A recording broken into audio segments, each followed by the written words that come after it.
We're back on a record on Mark D. Jensen, 2002 CF 314. Let's have the appearances one more time. Good afternoon, Your Honor. The state of Wisconsin appears by Special Prosecutor Robert Jamboys, Deputy District Attorney Carly McNeil, and Public Service Special Prosecutor Beverly Jamboys. Attorneys Bridget Krause, Jeremy Perry, and Mackenzie Renner appear on behalf of Mr. Mark Jensen, who appears in person. Good afternoon, Judge. Good afternoon. The jury is in the courtroom, all 12 jurors who deliberated, and the 4 alternate jurors who did not deliberate. The jurors that did deliberate have informed the bailiff that they have a verdict. I'll ask the foreperson who has the verdict. Is that correct? Correct. All right. I got a screen in front of me, so maybe I should stand. Do you have a verdict, sir? Can you give it to the bailiff?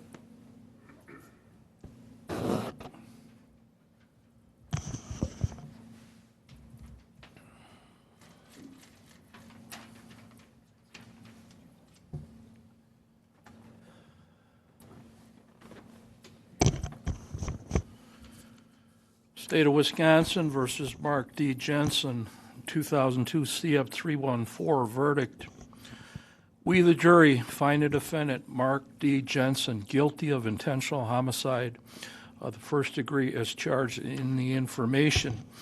Dated this first day of February 2023, signed by the foreperson. Does the defense wish to have the jury polled? Yes. All right. They have numbers, so it'll be easier for me to poll the jury.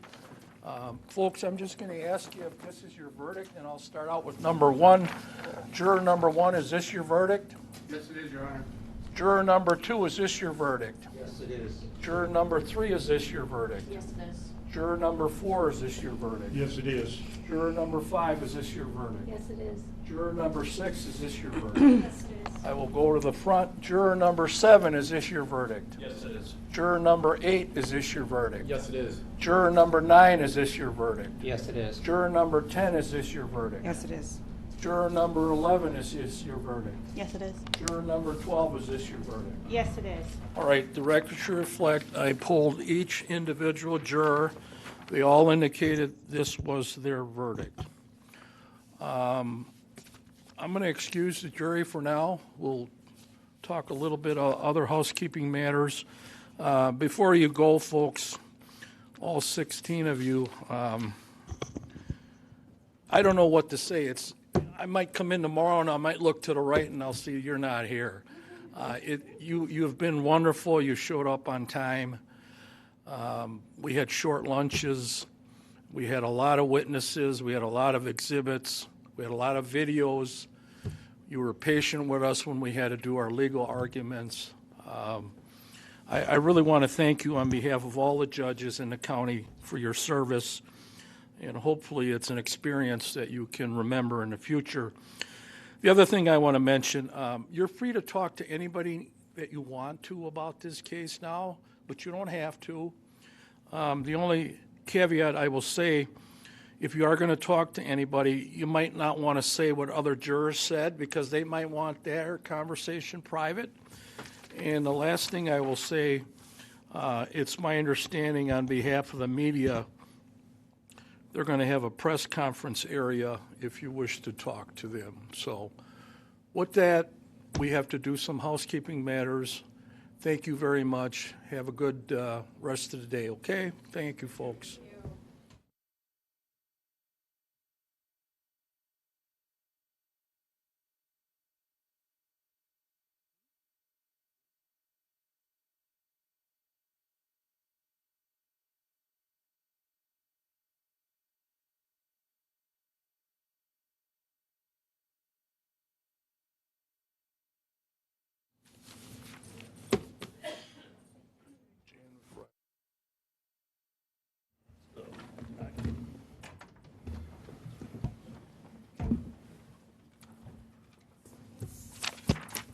All right, the jury is outside of the courtroom. Is there a motion by the state?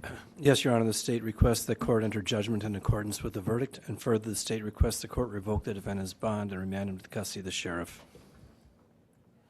All right, based upon the jury verdict, the defendant is found guilty of first-degree intentional homicide. Judge, I do have a motion. I would ask the court to consider a judgment notwithstanding the verdict. I understand your motion, but based upon the evidence that I heard of all the witnesses, the exhibits, I'm going to deny your motion right now. I think the jury has spoken, and the court's going to honor it. Okay, for the record, then, the court will enter judgment, first-degree intentional homicide for Mark D. Jensen. The record should reflect he is found guilty of that crime. I'm going to revoke his bond and set the matter for sentencing. Based upon Marcy's law, I think we have to have a sentencing date, and I'm going to order a pre-sentence investigation. It's my understanding the time that the Department of Probation is requesting on pre-sentences for in-custody people is 60 days. Your Honor, I would say this. The state would request that the court simply set sentencing for tomorrow afternoon. I'm not going to do that. Okay, well, that's the state's request. I don't see the not need gonna for a do that. pre-sentence investigation report. I've been here for 19 days. So have I. We have different responsibilities. Sure, Judge. So I'm going to order a pre-sentence, just like I do on any other jury conviction, set the matter for sentence. And if you're unavailable on the date, let me know. What's the date you're going to set? The clerk's going to give you the dates. Okay? April 3rd, 2 p.m. I am gone that entire week. Okay.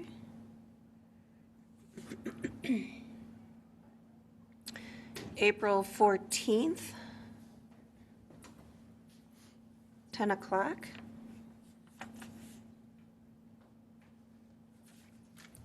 It's good for the state? April 14th works for us, Your Honor. The defense? Okay. Anything else from the state? What time? 10 o'clock? 10 o'clock. Anything else from the state? No, Your Honor. Anything else from the defense? All right. Can we have everybody sit while the defendant is taken out?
Microphone check.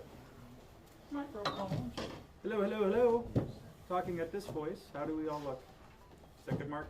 Yes, that is good. Okay, wonderful. Does anybody else want a microphone check while I'm here? Are you good? Yeah, you get one? Good, Yeah, good, thank you. good. Okay. Hey, this is Jim with TVU 5. I am in the post-game room I never got it. down in Kenosha. So hopefully you're still getting me. I tried it. I am going to adjust your All right, you should camera's see my time. hand waving in front of the camera in a minute. Whatever you need to do. Okay, very good. Caitlin, that's All right, just thanks. for like logins with like time of day. Oh. I'm pretty sure that's what he's doing. Doesn't matter to me. Yeah, just so it like matches up. All good. Whatever helps. I'm for the help.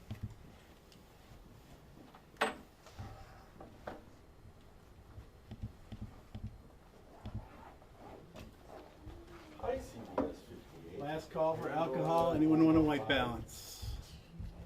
Still even like Just 1 second. 1 second.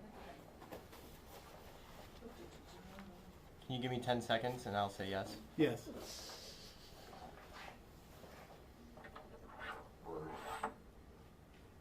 Thank you. You figure it out. And that's Oh, what? Yeah. Like a slow 10 seconds. Pull it back towards your face, Jim.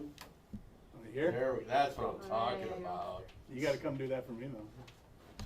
Thank you. You get a difference? What do you get here, Mark? Phil does it all. I got Phil's 34, dog. 3400. 34. Very cool. Would you get that to me real quick? I got a 6. Sure. Yeah, thanks. Because I was at 4,000. No,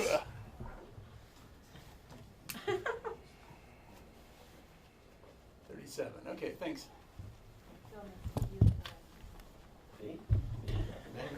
Inches better. Oh, sorry.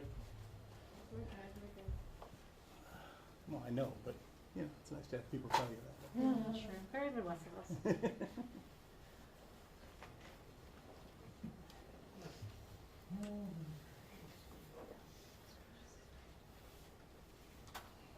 Just be glad it didn't happen at like 4:15. I ain't got time to work. Sorry, do we know who is officially coming down? Robert Jamboys, I believe. For sure. Yeah. And Him I expected, but anyone from the defense, did you hear whether they come down? they're not coming up. Jurors aren't talking.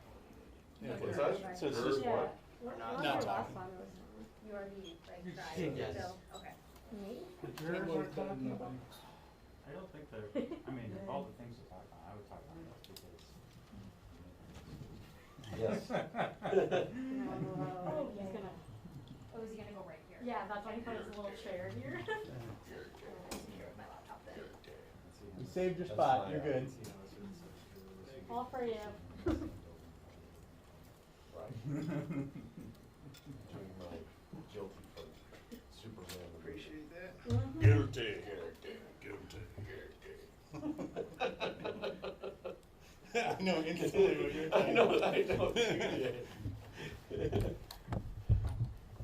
Hey, Jared. I just sent you a Slack. You will bow down before me, Terrell. Okay. Both you, and then one day, your ass. Yeah, General's out. Seen that a few times.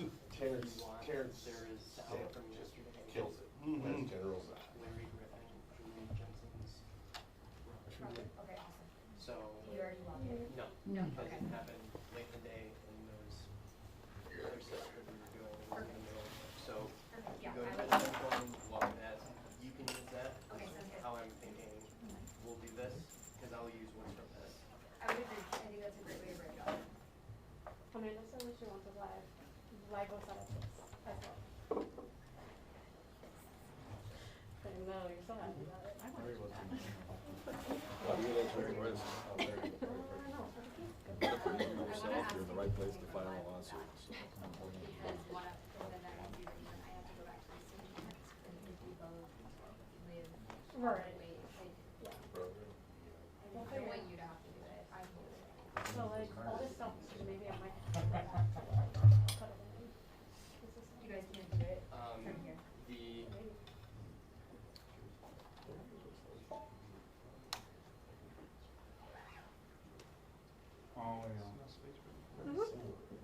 Yeah. The time code ends at Central would be, You're good. 10 months. Yeah, it's true. it happened at around 3, a little bit before 3:30 yesterday, so 15:30 before that.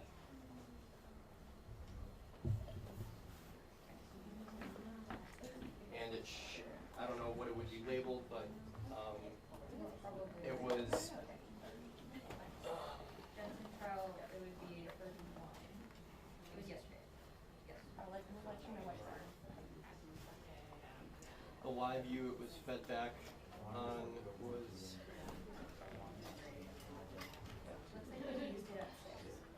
well, I used a soundbite at 6. So it was on live view 10, so I don't know if that would have shown up or if they would have just labeled it something generic. But no other live view or feed was going at, well, scratch that. There wasn't other feed going. Yes, that one.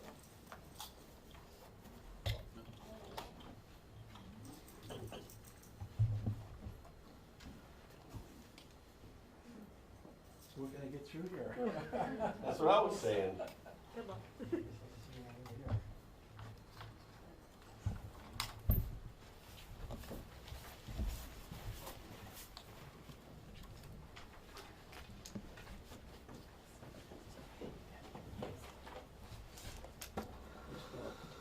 Bob, aren't you gonna pop in here? Yeah, of course.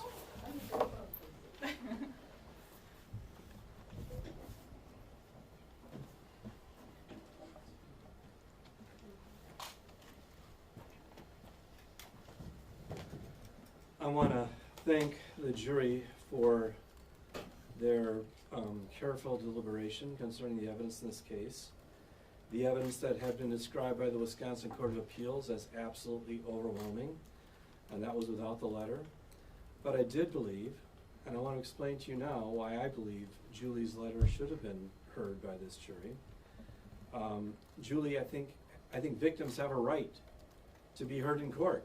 And if the victim's dead at the hands of the person who killed her, then that person who killed her does not have the right to cross-examine her.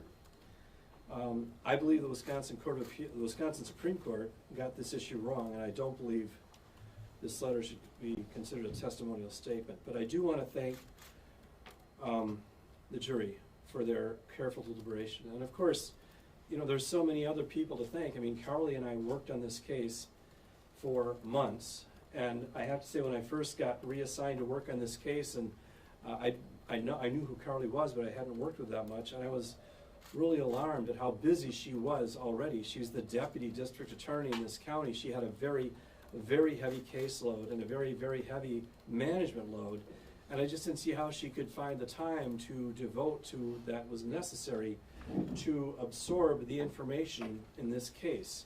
A case that was spread out in their conference room, and it's like 32 bankers' boxes worth of stuff. But I didn't have reason to be concerned because Carly McNeil just did an astonishing job in this case, as you saw with her brilliant opening statement, her brilliant closing argument, her complete and total mastery of the facts.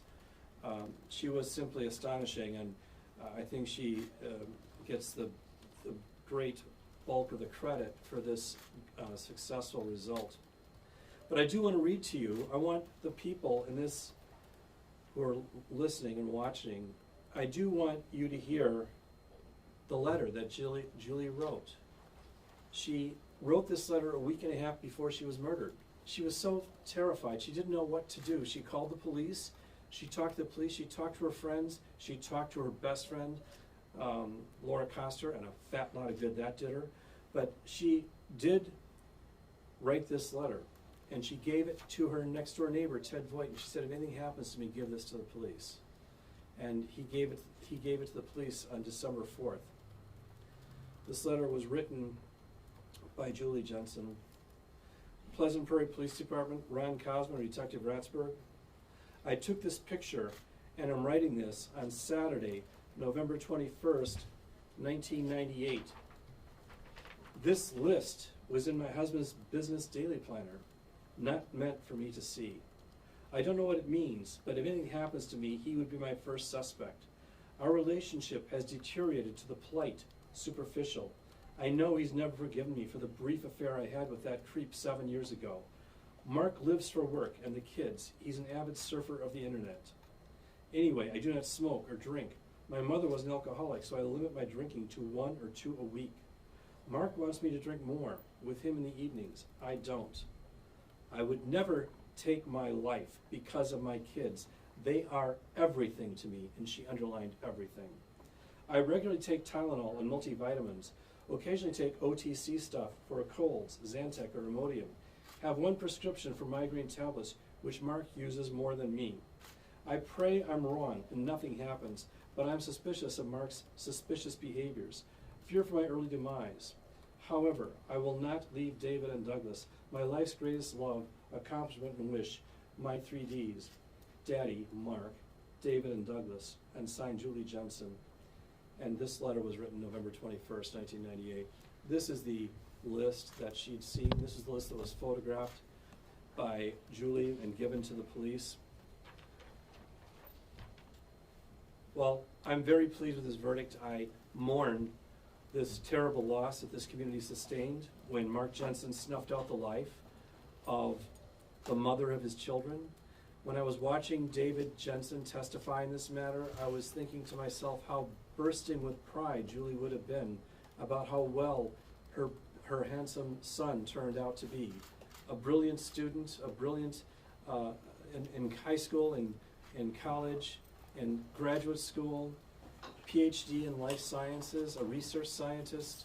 She would have been so bursting with pride, and she could have shared in his birthdays, in his graduation ceremonies, in the successful defense of his thesis. There were so many things that Julie would have loved to have done, and she was deprived of that. That was robbed from her by this sadistic, narcissistic monster that is Mark Jensen. This person who seemed like he thought an expensive suit and a Rolex made him look like something. Well, it did make him look like something, but it didn't make him look like what he actually was.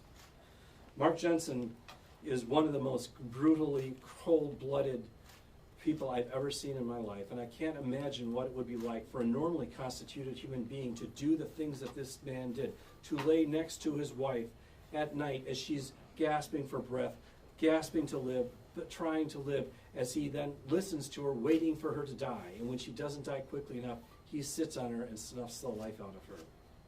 This is one of the most horrific crimes I've seen, and I responded to this scene almost exactly 24 years, it was 24 years, 2 months ago, and I didn't know at that time that it was going to take a quarter of my life, or a third of my life, to put Mark Jensen away, but it was worth it, and I would do it again if the opportunity, if the necessity arose.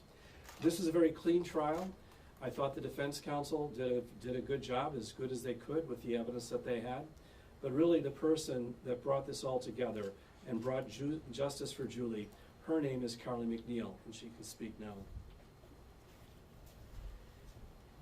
Well, that's really nice for Bob to say, but I want you all to understand that Bob Jamboy's had absolutely no obligation to come back and to devote so much of his life and his time to this trial. He had no obligation to do that. It was the responsibility of the Kenosha District Attorney's Office, and he did it because he cares so much about what happened to Julie Jensen and getting justice for her. So I want you to understand the sacrifice that he put in to bring this case to trial again, and that he didn't have to do it, but he did it because he cared about Julie Jensen and about this case. And the same goes for Bev Jamboys. She has been amazing in terms of donating her time. She was appointed a public service special prosecutor, which means she doesn't get paid anything. Just like Bob, she is donating her time to seek justice for Julie in this case. And there's so many people behind the scenes that you will never see that put in an enormous amount of extra effort to put on this trial, to locate the witnesses that we had to find to get them here, the logistics were enormous and incredibly difficult, keeping track of the information, getting people prepared, and the people who put in all that extra work will never be in front of a camera. They'll never get the credit that they deserve, but they know that they are as responsible for this verdict today as Bob and myself. And so, you know, when I think about this crime, I think about how the defendant stole Julie away from her children and her children away from her. And once again, justice has been served and he's been found guilty. And so I just want to thank everyone who helped to bring this case to fruition, because you won't see them, but there's a lot of people responsible for it.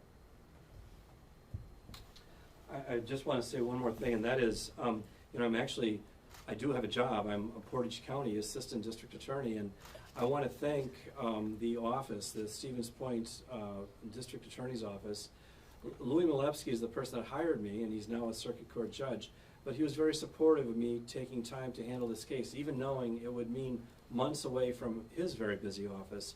And then Louis was elected judge, and now Cass Cousins is the district attorney, and he also has been very, very supportive of me, and I want to thank him for that. And I want to thank the attorneys and the support staff in the Portage County District Attorney's Office who had to pick up the slack while I was gone, and did so without complaint and with enthusiasm, so I thank them as well. I couldn't begin to tell you how much time my wife Beverly has spent on this case, and you know, I'd seen some comment on the email, what's his wife doing there? Well, you know, when I was in private practice, it was Jamboy's law office, and Bev was the managing partner of that office, and she and I worked together on every single case that I worked on. She's been an essential component of my legal career, and she was very, very, very involved in this Mark Jensen case. You know, we've been listening to phone calls that Mark Jensen made to his family for years, and I want you to understand that is a painful process, because I can't think of a more banal, boring set of conversations than those that go on between a sadistic, narcissistic sociopath and his family, because he doesn't care about anybody in his family. He only cares about himself, and there's no emotional depth to Mark Jensen's conversations because he is a true sociopath. But who listened to those things? My wife and I did, and mainly my wife. But we'd go on vacation, we'd turn on those recordings and listen to them in the car while we're driving from here to Florida and driving from Florida back. We've got hundreds of hours under the belt of listening to Mark Jensen pratter on interminably with his family. So I want to thank my wife for that as well. And it's true about these unsung heroes. Carolyn Hout, the paralegal in this office, and Heather Beasy, the victim witness person. There were so many people in the Kenosha DA's office that really stepped up to the plate, and have from the very beginning. And I also want to thank Paul Ratzberg for his service. And I thought Dr. Mary Mainland was simply astonishing. She is such a very, very fine forensic pathologist. I was very impressed with her testimony, and as you may have seen, I wasn't so much impressed with some of the testimony from the defense experts.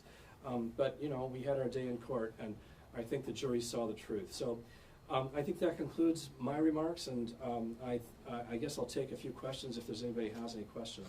The letter was ruled inadmissible by Bruce Schrader, the trial judge. Knowing now that you, with all the evidence we've all seen, you got a conviction without it. Going back, would you have done the same thing, or would you just have done one trial and been done with it? Well, that question kind of assumes the existence of a fact which is not an evidence. To the contrary of what you said, there were many, many rulings on this letter, because it's a very complex legal history, but when we started out, this was before Crawford versus Washington had been decided, and Judge Schrader had ruled the letter was admissible. He ruled it was admissible. Then, just 3 months before the case was supposed to go to trial in June of 2004, the United States Supreme Court issued its decision in Crawford versus Washington, completely changing the landscape on Sixth Amendment issues concerning the Confrontation Clause. And he then ruled it was inadmissible. And then we filed an interlocutory appeal to the Wisconsin Supreme Court, and they ruled it would be admissible if we could show that Mark Jensen forfeited his right to cross-examine Julie Jensen by killing her. And we had a forfeiture hearing, and Judge Schrader made that ruling. And the letter was admitted. Then the United States Supreme Court, after Mark Jensen had been convicted, the United States Supreme Court decided Giles versus California. And they adopted a very narrow version of the forfeiture by wrongdoing doctrine. Nonetheless, the matter was appealed to the Wisconsin Court of Appeals, and they affirmed the conviction, and to the Wisconsin Supreme Court, and they affirmed the conviction. And it sat there for several years, and then a writ of habeas corpus was filed with a federal judge who ordered a new trial, which I thought was on completely, profoundly mistaken legal grounds. We appealed that to the Seventh Circuit, and we lost. So then it got remanded back to this court, in front of Judge Kirkman. And once again, the issue of the letter was discussed. And we pointed out that the law and confrontation had changed at the federal level so considerably that the letter would no longer be deemed a testimonial statement. And Judge Kirkman agreed and reinstated the judgment of conviction. The Wisconsin Supreme Court disagreed with that decision, and that's why we came back down here. Even though the matter had gone up to the United States Supreme Court, they apparently ordered a writ of certiorari, but they did not then decide the matter, so it got remanded back and we had this trial. But my point about this letter from the beginning, you know, when Judge Schrader initially ruled the letter was inadmissible after the Giles decision, I sat down with Julie's brothers, Paul and Patrick and Larry, and I said, you know, we could put this case in without the letter, but I think Julie has a right to be heard. And you know, that's where the law has trended in the decades since. Marcy's Law is now the law in the state of Wisconsin. It's a constitutional amendment that indicates that victims should be heard in the courtroom. And these words by Julie Jensen should have been heard. If they were heard in the first trial, they should have been heard in this trial. Not that it was essential to the conviction of Mark Jensen, because there was so much other evidence. Mark Jensen really sunk his own ship. He couldn't keep his mouth shut. If anybody writes a book about this case, it should be called Blabbermouth, because that's what Mark Jensen is, and that's what his own father called him in one of these phone calls. They called it, his own father said, well, Jamboy sure has your number. And Mark Jensen said, what do you mean? He said, well, you're a blabbermouth. He says you're a blabbermouth. You are a blabbermouth. You can't keep your mouth shut. That's what his father said. And it's Mark's big mouth that got him in more trouble than anything else. Bob, given all that post-conviction litigation that followed the last conviction, Mark says he will appeal again this verdict. How confident are you that this will withstand another appeal? Well, the letter was the whole thing the last time around, and the letter wasn't admitted into evidence. I don't know what sure, everybody appeals, you know, I found this, that here we send somebody to prison, they get life without parole, and so 3 squares a day, they don't have to work if they don't want to. There's a lot of people who would like that. But every person I've seen get sent to prison, they all want to get out. So how do they do that? They file appeals. They file motions for post-conviction relief. That's part of the practice. That's what we do. We've got an outstanding public defender's office, and I thought they did a very good job in this case. I'll do a plug about public defenders. I think the public defender's office in the state of Wisconsin is the best in the nation. And typically in any county in the state of Wisconsin, the very best defense attorneys in the community are almost all working in the public defender's office. They're experts, they know what they're doing. And the 3 public defenders that were assigned to this case knew what they were doing. And they certainly hired some high-priced legal talent, some high-priced expert talent. I mean, I didn't add up all the bills, but it came up to well over $50,000 that they'd billed thus far, so it's probably gonna be more than that by the time the final bill comes in. So Mark Jensen has always been blessed with outstanding attorneys. The first set of attorneys he paid for himself, Craig Elby and Steve Glenn, 2 of the very best attorneys in the state of Wisconsin. And then they got these 3. And Bridget Krause is the head of the trial division for the state public defender's office. Jeremy Perry is a very senior prosecutor in Waukesha County, defense attorney in Waukesha County. And Mackenzie Renner is the managing attorney for the Walworth County public defender's office. Mark Jensen has always had excellent attorneys. And one of the most common bases for appeal is ineffective assistance of counsel, and he's certainly not going to have that argument in this case. So I don't know what he'd appeal on, but he probably will find something. Did he give you pause, and what were your thoughts when the defense actually took some time to review documents and exhibits both yesterday and today? That happens regularly, especially in a case that's this long. By the way, this is the second longest jury trial in my entire career. It's 3.5 weeks. The longest jury trial in my career was also this case, and that was 7.5 weeks long. So the 2 longest trials of my career all involve Mark Jensen. But yeah, I expect juries are oftentimes going to request exhibits, particularly in a trial where there's 3 weeks of testimony. What is sentencing going to look like, and does he have any chance of parole under Wisconsin law? Yeah, the statute that was in effect, that's a good question, by the way, because remember, this crime occurred December 3rd, 1998. So we can't look at today's statutes. You look at the sentencing statute that was in effect on December 3rd, 1998. And according to that statute, there are three options for parole. Option A is he gets parole under the standard parole provision for somebody getting life imprisonment, which back then was 20 years. So he'd get life imprisonment with 20 years parole. That's option A. Option B, he'd get life imprisonment with a parole eligibility date that's later than 20 years. The judge can't impose a less than a 20-year eligibility date, but he could impose a later eligibility date. That's option B. Then option C is the judge could impose life imprisonment without parole, and that's what Judge Schrader did the last time. And that's what we're, of course, going to be requesting again this time. Any other questions? Okay, well, thank you. One more question. Do you still consider yourself, and this is not insulting, the smartest sewer in the rat? The smartest rat in the sewer? Okay, so let's explain where that came from. I actually have a cup, smartest rat in the sewer. All these descriptions came from, I was also called Jambo. The defendant was always calling me Jambo. That came from his defense attorneys, Steve Glenn and Craig Albee. They told him apparently during some break that in Milwaukee County, the defense bar has a name for me. They call me Jambo because of my Rambo-like litigation tactics. Or maybe because that's how I look like in the swimming pool. I don't know. Startling resemblance to Sylvester Stallone. That could be it. I won't exclude that possibility. Then the other two descriptions came from from Dan Jensen. He had said, you know, that Jamboys, he lays awake at night, staring at his ceiling with those beady red eyes, thinking of ways he's going to fuck you over. He's the smartest rat in the sewer. And when we heard that, my wife turned to me and said, he's got you cold. And so that was the smartest rat in the sewer thing. And yeah, I'm proud to have enemies like that. I'm proud to have the defense bar in Milwaukee thinks they call me Jambo, and I'm proud to have the murder suspects, the murder convict's father say that I'm the smartest rat in the sewer. I did lay awake at night thinking of ways that I was going to convict Mark Jensen, and now I don't have to think about that anymore. I can just go play with my grandchildren, which is what I very much prefer to do. So any other questions? What went through your mind when you found the guilty verdict? What went through your mind when you heard it just now? Well, it's a great relief. You know, we expected a guilty verdict, but, you know, sometimes it doesn't come out the way you expected. So we were fully expecting a guilty verdict. I was very relieved, I guess, though. And you hugged the former prosecutor from the first trial, Judge Gabrielle, right? You know, Judge Angelina Gabrielle, she was the deputy, she was an assistant attorney general, then she was at the time we first tried this case, she was an assistant district attorney. When we came back the second time, she was the deputy district attorney.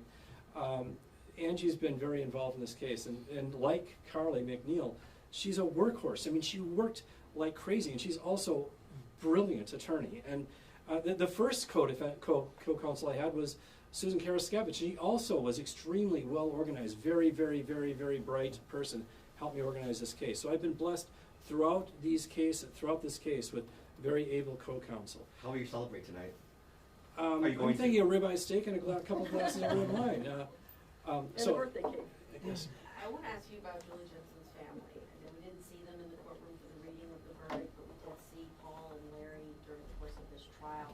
How are they doing, and what is this point in the trial mean for them? Well, you know, I think that they just, first of all, they want their sister back. You know, they love their sister, they miss their sister. They wanted their story told. And you know, the way that the Jensen family attacked the Griffin family is just reprehensible. I mean, they said terrible things about Julie's mother and father. Julie's father was an accomplished individual. He was an engineer at American Motors for years and years and years. And contrast that with Mark Jensen's father. Dan Jensen's a convicted felon. He burglarized the building that he used to work in during the course of an SEC investigation so he could steal the SEC records to stop the SEC investigation. He was caught red-handed. That didn't stop. He pled not guilty. He went to trial. And his daughter, Laura Koster, perjured herself on his behalf at that trial. She said she gave him an alibi, some ridiculous alibi, which the jury didn't buy because they convicted Dan Jensen of that case. So for this family, the Jensen family, to be tearing down the Griffin family is just reprehensible. The Griffins are wonderful people. Mr. and Mrs. Griffin, Julie's parents, were wonderful people. It's true that Mrs. Griffin had a problem with alcohol. Well, her son died at the age of 5. A lot of women would never recover from that. But she concealed her alcoholism so well that her youngest son, or that her son, Paul Griffin, when he left the home at the age of 18, he had no idea that his mother had been an alcoholic. So for the Jensen family to criticize the Griffins in this family was one of the great injustices in this case. Any other questions? Okay, well, thank you all very much. I appreciate, I hope the public hears Julie's words. Happy Thank you. birthday. Oh, thank you, yes, my birthday too.